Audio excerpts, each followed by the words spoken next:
In crypto today, it might feel obvious what mattered. Bitcoin became digital gold, Ethereum the home of digital apps. But in 2011, none of that was obvious. Crypto was still a blank canvas, and no one knew which use case would dominate. Around this time, the first fork of Bitcoin appeared, Namecoin. Namecoin wasn't trying to create better money, it was trying to decentralize the internet's naming system. To understand why that mattered, you have to zoom out for a moment. Every time you visit a website, your browser looks up the site's address through the domain name system, or DNS. It's essentially the internet's phone book, translating human-readable website domains into the numbers computers actually use. And this system is coordinated by centralized authorities. Domain registrars, and ultimately organizations like ICANN, control which names exist and which don't. Then you have to remember the mood of the early 2010s, where this started to feel like a vulnerability.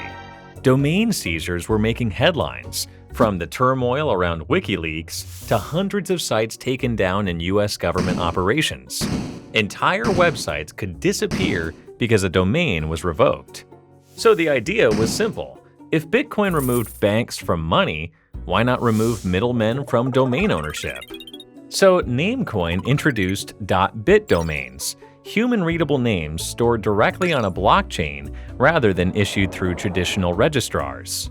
Ownership wasn't enforced by paperwork or contracts, but by private keys. If you held the key, you held the domain. And at the time, this didn't feel like a niche experiment. Bitcoin was still small. The digital gold narrative hadn't solidified. It was entirely plausible that decentralized infrastructure, not decentralized money, might become crypto's defining use case. Technically, Namecoin even had an elegant design. It pioneered merge mining, allowing miners to secure both Bitcoin and Namecoin simultaneously. It could inherit Bitcoin's security without building a separate mining economy from scratch. On paper, it made sense. But adoption remains small. The chain never collapsed, it still runs today. The problem was integration. Browsers didn't support .bit domains natively, so users had to install plugins or tweak settings. Without seamless compatibility, the experience felt experimental rather than inevitable. Meanwhile, crypto's identity crystallized around money. That narrative was simpler and easier to spread. Later, Ethereum captured developer attention with applications and tokens. The center of gravity shifted toward assets and programmable economies.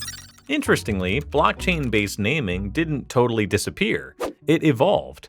Projects like Ethereum Name Service and Unstoppable Domains introduced .eth or .crypto domains that map to wallet addresses and digital identities inside the crypto ecosystem. But these projects didn't try to replace global DNS. They're just embedded within crypto, improving usability without challenging the internet's core infrastructure. Namecoin, meanwhile, had other ambitions, which so far proved too large. Which raises a simple question. Do we still need decentralized DNS today? For most people, the current system works. It's fast, coordinated, and largely invisible. Domain seizures are edge cases, not everyday realities. The urgency that inspired Namecoin doesn't feel immediate. But you could say the same for the centralized money system. Banks and digital money are getting more efficient and easy to use. So backups to critical infrastructure might feel unnecessary, until something breaks. If the internet splinters into separate networks or censorship escalates, then decentralized DNS could shift from curiosity to insurance. After all, that's what Bitcoin is to the global fiat monetary system. That's what makes Namecoin such an interesting piece of crypto history. It isn't a scam, nor did it implode. It may simply have arrived before the problem it was built to solve felt large enough to demand it. Perhaps one day, it might step back into the spotlight. And even today, many decentralized apps still rely on surprisingly centralized pieces behind the scenes. Learn more about that here.